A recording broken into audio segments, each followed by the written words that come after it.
네, 강프로입니다. 자, 알테오젠 보겠습니다. 자, 일단 금요일 날 15% 하락해서 끝났습니다. 자, 그리고 알테오젠 같은 경우에는 한국 시장에서 바이오의 기준이 되죠. 지금 현재에서는 바이오테크 기업들 중에 대장주이기도 하고, 지금 바이오가 올해 이렇게 강세를 보이는 데 있어서 테마가 형성이 되었어야 됐는데 그런 역할을 톡톡히 해왔습니다. 근데 무엇보다 단순히 수급이 몰려서 상승했다 이렇게 보기보다 실제 계약까지 이루어졌다는 점, 그리고 알테오젠을 시작으로 해서 리가켄 바이오, 그쵸? 그리고 바이오 시밀러 쪽으로 계속해서 진행하고 있는 삼성바이오로직스, 뭐 연결돼 있는 기업들이 많죠. 이런 바이오 기업들이 딱 몇 가지가 탁탁탁 집어가지고 올라갔었던 것이 사실입니다. 근데 이런 부분들이 과거처럼 야, 뭘 할 수 있겠는데 이것 때문에 올라간 게 아니에요. 야, 계약 나왔다. 그렇죠. 계약 이루어졌다. 그렇죠. 이런 부분들이 전부 다 오피셜하게 발표가 됐어요. 한국의 바이오 산업 에 대한 성과로서는 23년도부터 시작해서 24년도 이때가 가장 큰 성과를 냈다고 보여집니다. 그래서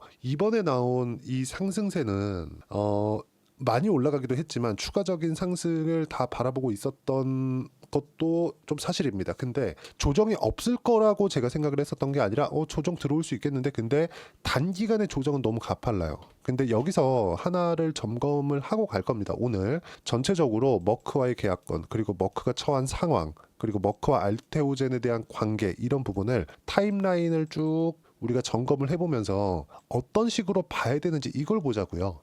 이것 때문에 결론은 이렇게 될 거예요, 이게 아니라 이것 때문에 주가는 어떻게 될 거예요를 우리가 생각을 하고 가자는 겁니다. 이게 우리한테 더 중요하니까. 자, 내용을 한번 서두가 좀 길었는데 내용을 제가 정리하면서 이야기를 드릴게요. 자, 일단 알테오젠이 이렇게 강세를 보이기 시작한 건 다들 이때로 알고 계실 겁니다. 머크와의 계약이 있었을 때, 이때는요 점권에 대한 계약이 나온 겁니다. 더 큰 건은 언제 들어왔느냐, 여기 쭉 보시면 요때 들어왔습니다. 요때.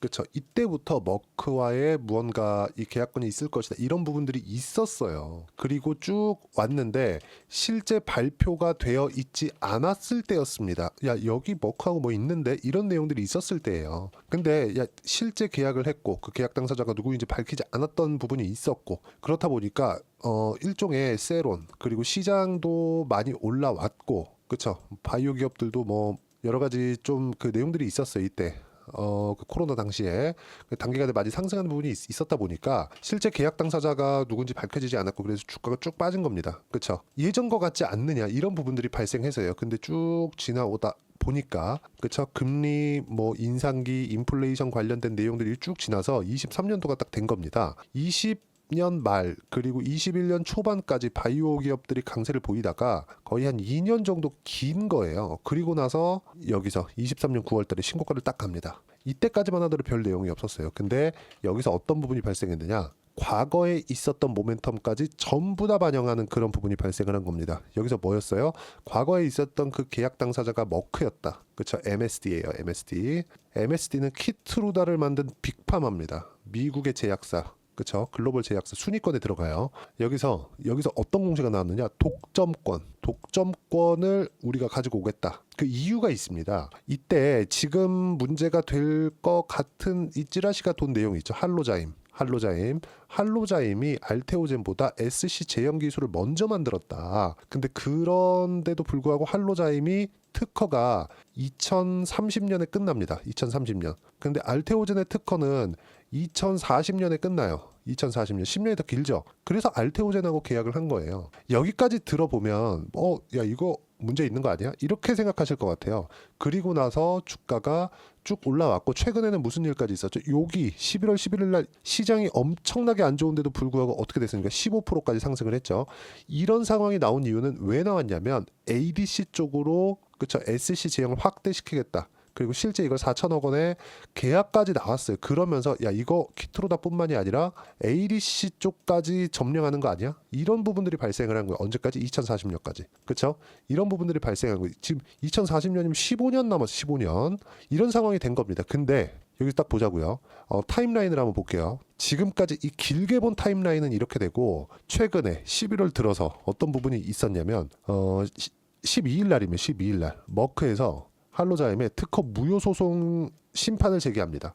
그리고 19일 날 골드만삭스에서 소송 가능성이 있는데 이런 보고서를 딱 내요. 그리고 21일 날, 그렇죠? 21일 날 목요일입니다. 할로자임이 특허 소송을 제기할 수도 한국시장의 찌라시가 딱 돌아요. 그리고 나서 형인우 대표 있죠. 형인우 대표. 뭐 슈퍼겜이라고 하기에는 약간 좀 너무 규모가 큽니다. 그렇죠? 그러다 보니까 이 사람이 여기서 갑자기 매수를 탁 해버린 거예요. 그렇죠. 근데 이 사람은 원래부터 알테오젠을 가지고 있었어요. 가지고 있었는데 한 번 털렸습니다. 언제 털렸느냐? 이때 털렸어요. 이때. 자, 뭐 우리가 뭐 이것 때문에 그렇다, 저것 때문에 그렇다, 이 내용에 대해서 우린 싹 다 떠나자고요.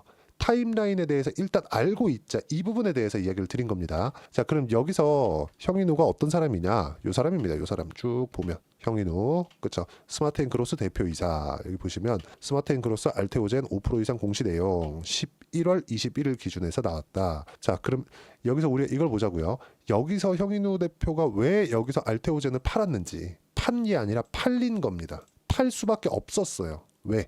이때 미국의 경기 침체가 나온다는 이슈가 딱 돌았거든요. 물론 경기 침체가 안 왔고 미증시는 아직까지 좋아요. 이걸 보자고요. 그러면서 한국 시장 완전히 박살이 났습니다. 이때가 언제냐? 업종 차트를 보면 요날입니다. 요날. 요날 코스피도 작살이 났고 코스닥도 작살이 났고 원래부터 안 좋았지만 그렇죠. 회복을 못하고 있었다. 근데 여기까지 다시 내려가는 일이 벌어진 거죠. 이 가격대하고 알테오젠의 가격대는 지금 상황에서는 비슷한 가격대를 유지하고 있다. 근데 삼성전자를 포함해서 다른 종목들 같은 경우에는 어때요? 삼성전자 보세요. 그렇죠? 이때보다 이때가 훨씬 낫죠. 그렇죠? 이걸 지키고 있는 기업들이 몇 개 안 됩니다. 알테오젠, 리가켄바이오, 뭐 바이오 종목군들 몇 개, 뭐 유한양행, 삼성바이오로직스 이런 정도가 됩니다. 그리고 여기서 반도체 쪽에서 하나예요. 하이닉스 정도. 요거 말고는 없어요. 그렇죠? 한국 시장에서 유일하게 살아남은 몇 개 안 되는 종목이고 지금 트럼프 당선이 되고 나서 조선주들 이런 부분들이 있었던 겁니다. 자, 그럼 우리가 여기서 이걸 보자고요. 알테오젠이 여기서 진행되는 특허 소송이 나올 건지 안 나올 건지 할로자임이 제기를 할 건지 제기를 안 할 건지 이것에 대한 예상이 우리한테 중요할까요? 중요하지 않죠. 왜? 주가 내렸으니까. 선반영됐다. 자, 주가가 올라가는데 왜 올라가죠? 알테오젠이 머크와의 계약건으로 인해서 주가가 올라가는 거예요? 아니면 머크와의 계약건으로 인해서 실적이 좋아질 것이기 때문에 주가가 올라가는 거예요? 후자잖아요. 전자라고 이야기해도 틀린 답은 아니지만 정확히 따지면 여기랑 계약해서 알테오젠 실적 좋아지겠네? 이게 최종 목표예요. 그렇죠? 근데 제 누차 말씀드렸잖아요. 실적이 나오기 전까지는 주가는 계속 올라갑니다. 근데 올라가는 과정에서 다른 이슈가 붙으면 여기에 대한 프리미엄도 같이 붙게 될 겁니다. 원래 주가 상승은 그렇게 나옵니다. 그럼 이걸 보자고요. 삼성전자가 왜 이렇게 내렸죠? 성장성이 꺾여서지 돈을 못 벌어서가 아니에요. 삼성전자의 전 사업부 이익이 나오죠. 그게 구조가 넘습니다. 이 부분은요 하이닉스보다 높아요. 근데 하이닉스는 삼성전자보다 주가가 더 많이 올라갔음에도 불구하고 이런 식의 상황이 나오지 않았죠. 이 무슨 얘기가 되느냐? 주가가 올라가는 과정에서 확인하면서 떨어질 수 있고 떨어지는 과정에서 실적에 대한 확인이 끝나면 올라갑니다. 그런데 시작하는 지점은 나쁜 부분에서 꼭지가 나오는 건 실적이 좋아질 때까지라는 거죠. 왜? 이 사이에 선반영되는 프리미엄이 붙어서 거래가 되는 거니까 모든 주식 그게 PER의 개념이에요. PER의 개념. 물론 지금 상황에서 이익 기준에서 어느 정도의 시가총액을 유지하고 있는지 알테오젠의 PER을 따질 수는 없습니다. 왜? 알테오젠의 시가총액은 지금 떨어져서 15조, 위에 있었을 땐 25조까지 올라와 있었는데 이때 상황에서도 적자였기 때문에 지금 시가총액은 20조를 넘나든다고 가정을 했을 때 아니 그냥 지금 시가총액 15조를 가정을 하고 보더라도 무슨 부분이 발생한 거예요? 지금 우리가 그냥 딱 하나 볼 수 있는 거잖아요. 지금 PER을 산정할 수 없다. 왜? 아직까지는 적자니까. 이게 나쁜 게 아니라 좋은 겁니다. 왜 그러냐면 아직까지 실적에 대한 반영이 되어 있지 않으니까. 이제 내년부터 판매가 시작이 됩니다. 그때부터 실적 반영이 되기 시작할 거예요. 그때부터는 이제 실적이 어느 정도 나오는지 이 부분이 확정되어 있는 부분이 있잖아요. 이거 이상 어떻게 나오는지 기대감은 이만큼 잡혀 있으니까 이런 부분이 발생한 거예요. 그렇죠? 자, 그럼 우리가 여기서 이걸 보자고요. 알테오젠이 지금 떨어지는 그런 구간에서 그렇죠? 소송이 실제 제기됐었을 때 더 떨어질까요? 자, 어떤 부분을 보셔야 되냐면 알테오젠이 가지고 있는 이 상승폭이 왜 나왔는지 앞으로 돈을 벌 거니까 그러면 지금 떨어지는 건 왜 그런 거예요? 소송이 나올 수도 있으니까요. 그러니까 이 부분에서는 이미 소송이 나올 수도 있다는 부분에 대한 반영이 끝난 겁니다. 그냥 끝난 거예요. 가격 반영이. 근데 여기서 한 가지 이슈가 더 있죠. 미국, 그쵸? 트럼프 당선 이후에 야 이거 채권에 대한 부분 약간 좀 불안한데 왜? 세금 낮춘다 그러지. 세금 낮추면 세수 빵꾸 날 거지. 근데 그 재정 지출은 더 늘릴 수도 있어. 그럼 이건 뭐 해야 돼요? 채권 발행하는 거 아니야? 채권 발행하면 어떻게 돼요? 채권 금리 올라가죠. 그쵸? 야 근데 기준금리는 자꾸 압박한다 그러던데 야 이거 약간 애매한데 일단 채권 팔자. 이런 부분이 된 겁니다. 채권 팔다 보니까 어떻게 돼요?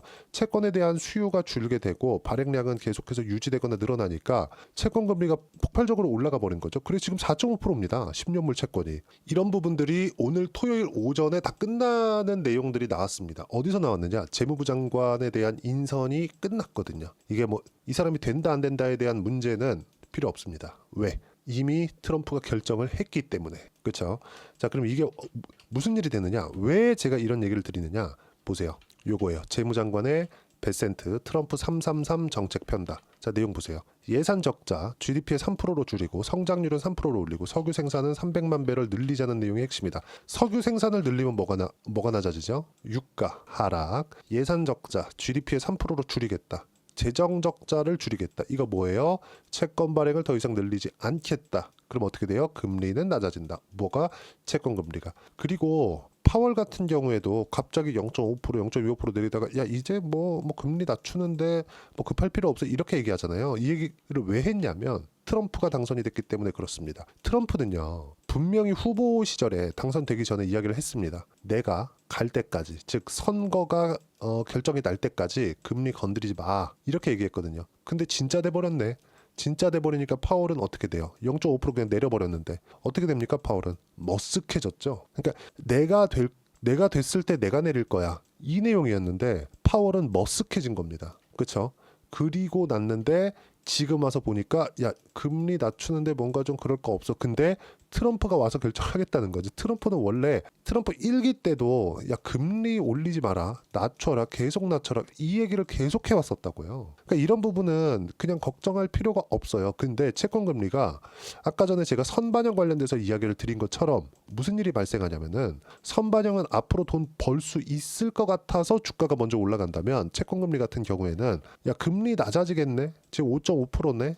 그러면 금리가 먼저 쭉 반영해서 뭐 3.5%, 3.7% 여기까지 낮아졌었어요. 근데 지금 다시 올라서 4.5%. 근데 기준금리가 4.75%네. 이러면 10년물하고 기준금리하고 만나 있는 그런 상황이잖아요. 그러니까 지금은 너무 높은 상황이라고요. 만약에 금리가 1.5%, 1% 이런 정도 기준금리가 이 정도 수준이었다면 채권금리가 기준금리를 두고 연동할 수 있겠죠. 저금리 베이스에 있으니까. 근데 지금 금리가 5.5에서 낮아지고 있는 사이클을 타고 있고 그쵸? 낮아지고 있는데 뭘 하겠다는 거예요. 금리는 낮추고 석유 생산은 300만 배럴 늘리면서 인플레이션을 잡고 이러면서 성장률 3%로 올리고 예산 적자, 즉 지금 미국에서 이자로 나가는 미국 정부에서 이자로 나가는 지출 비용이 GDP의 20%를 넘어섰습니다. 그렇죠. 이걸 줄이겠다는 내용이에요. 그러려면 어떻게 돼요? 채권 발행은 줄여야 된다. 그러면 어떻게 돼요? 10년물 금리는 낮아질 수밖에 없다. 이런 부분에 대한 영향을 지금 한국 바이오 기업들이 모두 다 받고 있었습니다. 그러니까 가지고 있던 악재가 몇 가지 있었어요. 있기는 있었는데 알테오젠에 대한 성장성을 앞세워서 주가가 계속 강하게 진행이 되고 있었고 왜? 성장성이라는 건 어느 정도 근거를 가지고 있어야 되죠. 그 근거를 확인시켜 준 게 여기서 나왔던 계약입니다. 여기. 2월달, 3월달 여기서 나왔던 계약이에요. 그러니까 결론 내리면 지금 나온 건 소송에 대한 부분, 뭐 형인호 대표 같은 뭐 그런 분들이 나와가지고 뭘 했다 이런 걸 다 떠나서 이런 거는 우리가 그런가 보다. 야 이거 혹시 이렇게 생각하는 거지 예상할 수 없는 부분이잖아요. 예상했다 그래가지고 뭐 틀렸을 때는 어떻게 답이 없는 거니까. 그래서 이야기를 드리는 겁니다. 선반영에 대해서. 그럼 지금 뭐예요? 하락에 대한 선반영이 끝났다. 소송을 제기하더라도 그래 한 번 더 출렁인다고 치자. 그럼 이때는 형인우 대표의 매수 구간이 아마 될 겁니다. 왜 이 사람이 여기서 매수했느냐? 여기서 털렸거든요. 여기 8월 5일날. 그렇죠? 알테오젠을 가지고 다른 알테오젠을 담보로 놓고 돈을 땡겨가지고 다른 쪽에 투자를 했기 때문에 이때 털린 거 이때. 그렇죠? 털린 걸 다시 들어온 겁니다. 그리고 5%를 또 넘겼어요. 어디서? 여기서 스마트앤그로스 여기서. 그렇죠? 이거 그냥 오피셜한 내용이에요.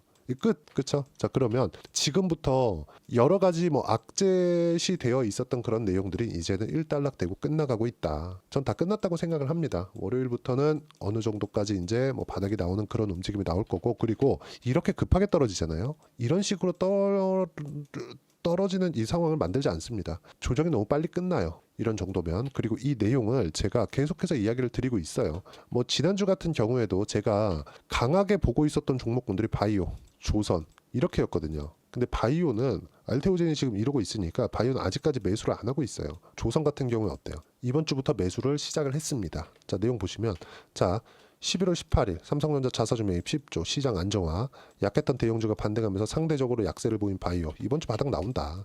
이번 주 중 매수 예정. 근데 안 나왔어요. 그러면서 제가 쭉 가서 안 나와서 뭘 했느냐? 하나오션 이번 주입니다. 그리고 또 하나오션 두 번 매수를 했고, 그리고 오늘 토요일인데도 불구하고 이 내용은 굉장히 긍정적인 내용입니다. 자, 내용 보세요. 베센트 재무장관 임명, 인선의 불확실성 없어졌다, 채권 발행량 줄인다, 재정 적적 감소, 채권 금리가 낮아지는 건 바이오 기업들의 긍정적인 내용이 된다. 그리고 뭐 관련된 내용, 제가 요거는 영상으로 이야기를 드린 거니까 여기에 대해서 업데이트가 되는 내용은 주말이라도 제가 소통방에다가 다 이야기를 드리고요. 쭉 올려서 보시면 일단 바이오, 조선 이 두 가지 말고는 시장에서 강세를 보일 수 있는 종목이 없습니다. 시장 바닥을 잡아야 되는 부분들이 있어요. 그게 어디서 나온 거냐? 여기 보세요.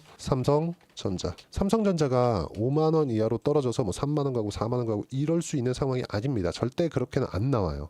앞으로 몇 년간은.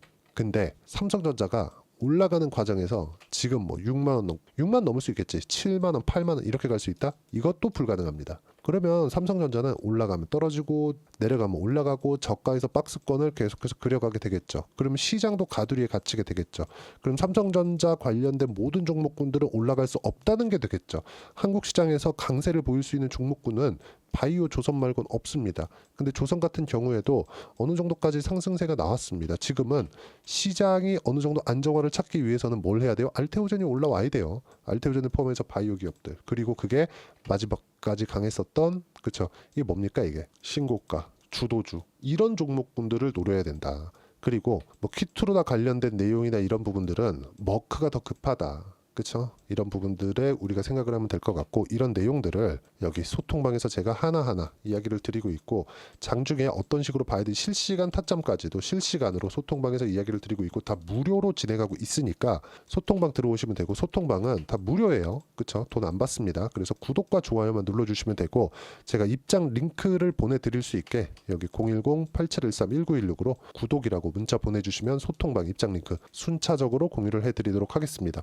어떤 식으로 매매를 해야 되는지 그 부분에 대해서 이야기를 드렸고, 지금 나온 부분은 악재에 대한 적용이 끝났다. 그렇죠? 이번 주말에는 알테오젠 영상을 제가 뭐 한 개 두 개 더 찍어서 올려드리도록 할 테니까 계속해서 그 부분만 보셨으면 좋겠습니다. 소송 관련된 내용으로 인해서 주가 반영은 끝났다. 출렁임 있을 수 있지만 그 부분을 매수 기회로 활용하는 게 아니라 확인하는 과정으로 삼고, 확인하는 과정은 소통방에서 제가 실시간으로 이야기를 드리도록 하겠습니다. 여기는 다 무료로 진행하니까 구독과 좋아요는 꼭 좀 부탁드리고, 입장 링크를 보내드릴 수 있게 010-8713-1916으로 구독이라고 문자 보내주시면, 그쵸? 소통방 입장 링크 제가 순차적으로 공유를 해드리도록 하겠습니다. 자, 그리고 뭐 어려운 시장입니다. 마지막까지 버텨왔었던 바이오까지 떨어지니까 뭐 실망하는 부분들이 많이 있을 것으로 압니다. 근데 받아야 됐던 조정을 짧게 끝낸 거다, 저는 이렇게 보여지고, 이 출렁이는 한 20% 정도 더 빠진 것 같아요. 그 하락하는 부분은 빠르게 회복이 될 겁니다. 그런 부분을 확인하는 과정으로 삼고 매수하는 타점을 우리가 보자. 이게 오늘의 핵심 내용입니다.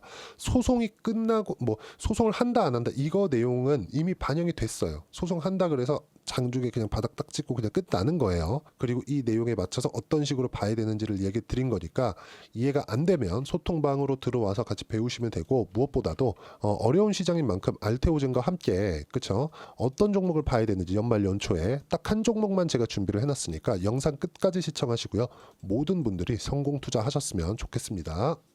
자, 여전히 시장은 녹록지 못합니다. 이런 상황이 벌어지는 건 어쩔 수 없습니다. 이런 상황에서도 수익이 나는 종목들의 구조는 변하지 않습니다. 즉, 대시세 종목에 대한 구조는 변하지 않는다는 거고, 실제 제가 소통방에서 지속적으로 이야기를 드리고 있는 내용도 대시세 종목이나 시장 주도주를 공략하는 건 철저하게 가격 분석을 하라고 이야기를 드리고 가격 분석 이후에는 이슈에 대한 파악 그리고 이슈를 파악하고 나서는 다시 내가 얼마에 매수할지 그 타점에 대한 부분을 지속적으로 언급을 하고 있습니다. 자, 근데 생각해 보세요. 시장이 굉장히 어려웠습니다. 어려운 상황에서의 어떤 종목들이 강했냐 보면 반도체와 그리고 바이오입니다. 자, 실제 여기 보면요. HLB에 제가 실제 매매한 내용을 띄워놓고 보여드리고 있는데 1월 22일부터 매매를 시작해서 4일 동안 31%의 수익 마감이 됐고요. 그리고 여전히 신고가 종목입니다. 자, 그리고 그 다음 어보브 반도체 이름을 보시다시피 반도체 종목이죠. 그리고 AI 반도체는 지속적으로 강세를 보이고 있습니다. 이 종목도 신고가를 먼저 달성한 이후에 제가 21%의 단기간에 21%의 큰 수익을 내고 마감이 됐습니다. 다시 재공략을 준비하고 있고 이런 부분은 소통방에서 다 공유를 해드립니다. 자, 그리고 코세스. 자, 코세스 같은 종목도 당연히 그쵸 신고가 종목이고요. 그리고 반도체 종목입니다. 이 종목도 영업일 기준에서 이틀 동안 대략 한 15%의 수익 마감이 됐습니다. 내용을 한번 보시면 어떻습니까? HLB를 포함해서 뭐 30%, 20%, 뭐 15% 이런 식의 수익이 지속적으로 발생하고 있는데 이 세 종목 모두 다 신고가 종목이고 1월 달에 시장이 약세를 보이고 있는 구간에서도 강했었던 그런 종목입니다. 특징점이 하나 있는데 그 이슈에 앞서서 가격이 먼저 반영했다는 거죠. 그렇게 제가 가격을 먼저 보고 이슈에 대해서 파악하는 이유는 결과적으로는 큰 시세를 먹기 위한 사전 준비 작업입니다. 실제로 큰 시세를 먹기 위해서 사전 준비 작업을 했을 때 여기 레인보우 로보틱스 127% 그리고 ISC 98% 그리고 한미반도체 97%의 큰 수익을 내는 상황을 만들 수 있습니다. 어떤 식으로 소통방에서 진행됐는지 그쵸? 그 상황을 제가 이야기를 드린 건데 이런 상황도요 당연히 신고가를 공략했을 때 가능한 겁니다. 자, 그러면 이번에도 마찬가지입니다. 그쵸? 정부 주도의 코리아 디스카운트 해소 방안이 2월 달에 발표를 하고요. 그리고 2월 달에 발표된 내용을 토대로 주가가 움직이는 게 아니라 이미 움직인 내용이 있죠. 실제 이 내용은 크게 중요한 게 아니라는 겁니다. 실제 움직인 내용을 보면 자, 기아차입니다. 실제로 12월 달에 신고가를 만들어 놓고 정부에서 입김을 불어 넣으니까 순식간에 기아차를 포함해서 현대차 같은 거대 기업들의 주가가 2주도 채 되지 않아서 40% 정도의 큰 시세를 냅니다. 자, 그러면 우리는 어떤 종목을 봐야 될까요? 이슈를 파악해야 되는 것도 맞지만 철저하게 가격에 맞춰서 매매를 해야 되는 게 당연히 중요합니다. 정부가 주도하는 정책 방향이 있겠죠. 그 방향에 맞춰서 우리가 종목을 찾을 필요가 있다. 자, 그럼 답이 나왔습니다. 정부가 주도하는 방향에 맞춰서 제2의 기아차를 찾는 게 지금은 중요하다. 근데 정부 정책의 방향에 맞게 가자. 그랬을 때 앞서서 제가 보여드렸었던 내용인 여기 레인보우 로보틱스 127% 그리고 ISC 98% 그리고 한미반도체 97%와 같은 수익을 낼 수 있습니다. 물론 시간에 대한 부분은 최소 2주의 시간이 필요하고요. 그리고 최장 3개월 안에 끝내야 됩니다. 자, 기아차의 시세를 보셨던 것과 같이 2월 달에 정부 정책의 방향이 결정되고요. 바로 3월 달이면 시행입니다. 자, 그러면 우리는 거기에 맞춰서 당연히 종목을 찾아야 되고 제가 제2의 기아차를 찾아놨습니다. 제가 아까 전에 소통방에서 이야기를 드렸었던 내용 다 공개를 해드렸는데 그 내용처럼 종목만 받고 싶다 하시는 분들은요. 상단에 있는 제 전화번호로 대시세 자, 대시세라고 문자를 보내주시면 정부 정책의 방향에 맞는 종목을 모든 분들에게 무료로 공개를 해드리도록 하겠습니다. 자, 제가 원하는 건 채널 성장이 목적입니다. 자, 그래서 구독과 좋아요 꼭 좀 부탁드리고요. 모든 분들이 정부 정책에 맞는 방향으로 매매를 이어가서 큰 수익 보셨으면 좋겠습니다.